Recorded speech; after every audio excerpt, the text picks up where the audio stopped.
Target down.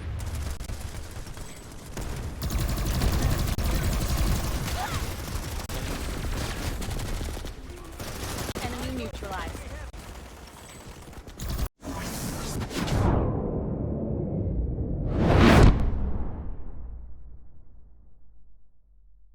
Hey guys, after getting some feedback from the last video, I decided that future videos I'm going to separate the gameplay commentary and the weapon showcases. That way the weapon showcases will be shorter and they can actually line up with the music a little better to be just, enjoyed. And the gameplay commentaries will be longer so that I can actually elaborate and explain things rather than just have to go over it briefly.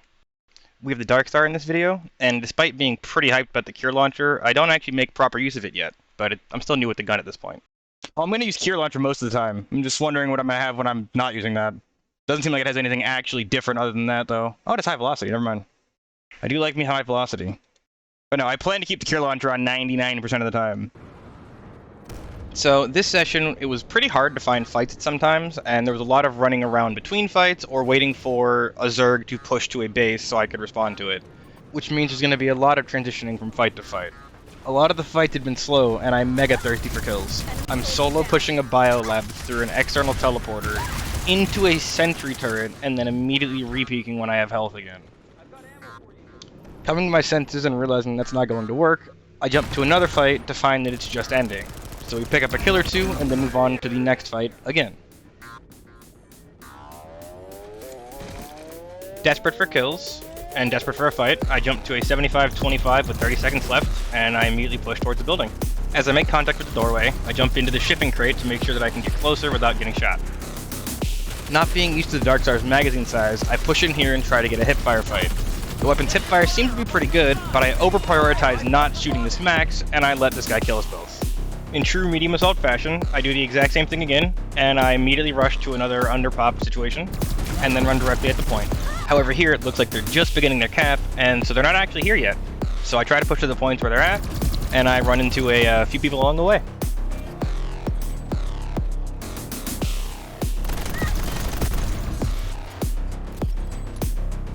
Generally, when you see a dead teammate, even if you're gonna res them, you should ask yourself, I wonder what killed my teammate.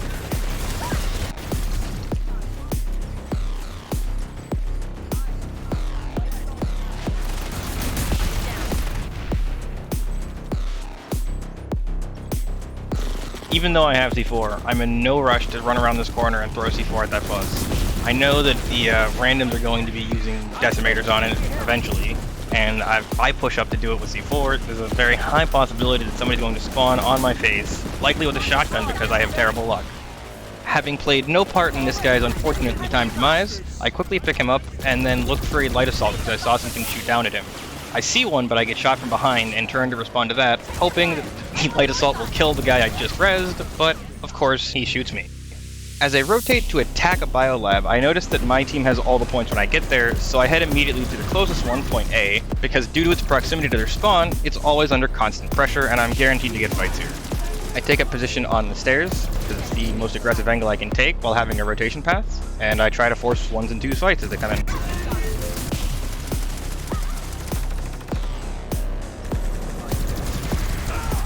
Here, I tense up while shooting at this guy, and because of that, I actually press my mouse 5, which knifes the air and almost kills me. Thankfully, this guy goes up the stairs instead of pushes me, though.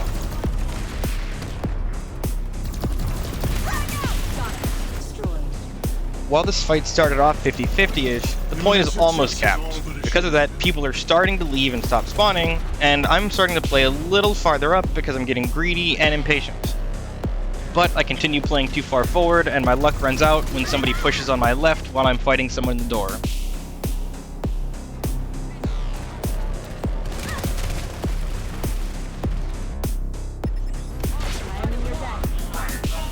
I don't remember what I was doing here, but I pretty much completely disregarded the map and got caught off guard by all those blue dudes up on the hills suddenly shooting at me because they were up on the hill. So, I make sure I grab some cover, and then I try to look for anybody pushing up ahead of their friends to get easy pickoffs before this whole wave comes down on me. I find one and I go to rotate, actually finding a decent angle on a few more, and realizing this is a decent angle, I immediately get thirsty. I greed super hard, overheat my weapon, and then continue to push into this guy and have to play around a shield.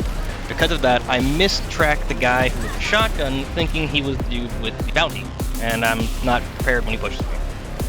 As we run back to the exact same fight, it's no surprise I wind up in a similar situation, with people pushing down a hill at me. I deal with the first few, try to reposition, and then move on. However, there's not as strong of a follow-up to this one, and it seems a lot more delayed, so it's easy to assume that they're thinning out. I'm even able to take a nice long look at their spawn, confirming they're thinning out. I try to push down the hill, forget how to aim, and wind up having to walk all the way back. But on the walk back, we don't actually find anybody, so we're going to jump into the fight in here.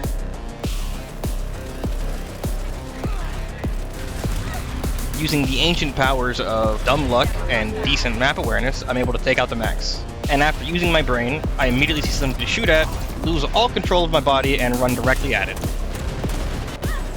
Somehow that goes unpunished though, and I only die after regaining control of myself and trying to pull back.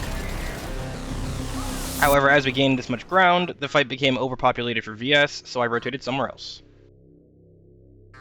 I head over to provide a PMC compound because we're losing the point there, and I try to make an impact, and quickly realize that the shit has hit the fan.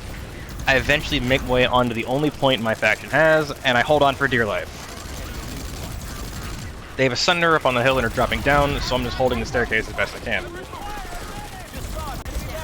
Taking quick peeks is always advised, but it is enforced here by the Darkstar. The Darkstar is a small magazine, which is probably for the best, considering I'm also a medic and not a heavy, so I don't have the health to be doing what I'm doing.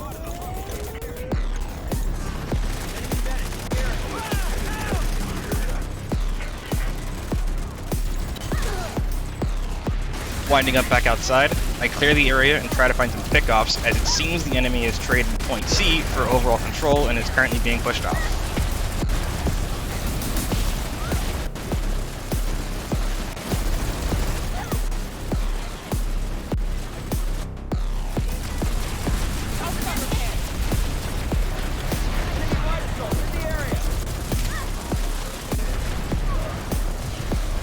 With this fight wrapping up and then pushing the Sunder, I jump to the nearest low pop fight I could find and wind up at some Sunder in the middle of nowhere.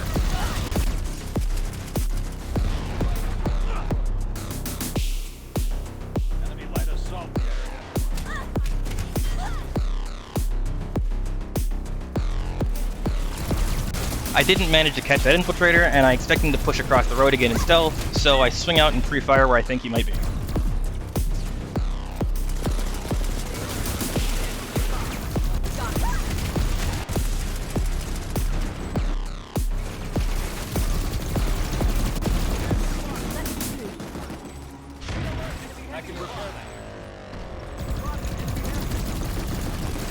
Rise to the moment you can prevail. Turns out I'm not a fan of the Sunder in the middle of nowhere, so I head off to another fight, and it quickly grows way beyond what I expected.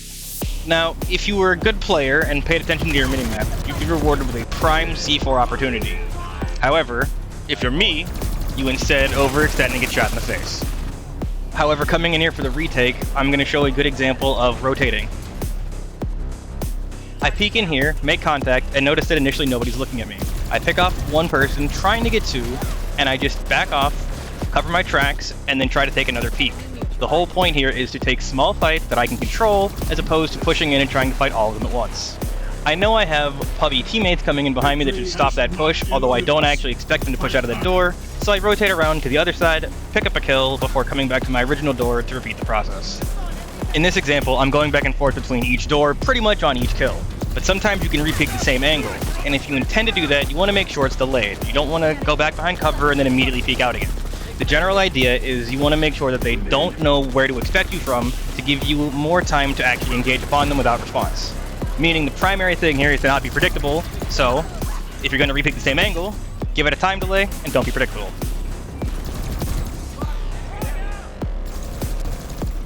It's questionable how much impact I myself had on this fight, considering there's now a large pop dump that probably would have wiped it out anyway, but we were able to pick up a good amount of kills. The puppy's wave-style retake is completed, and we bring this video to a close because I actually spend the next 2 or 3 minutes trying to chase over this bridge, and I actually get absolutely nothing before the session ends. I'm always looking for feedback, but especially with the format change coming up and the separation of the video types into 2 different categories, I'm going to need all the feedback I can get. So let me know what you do like, let me know what you don't like, and hopefully I can improve upon that, and see you guys next time.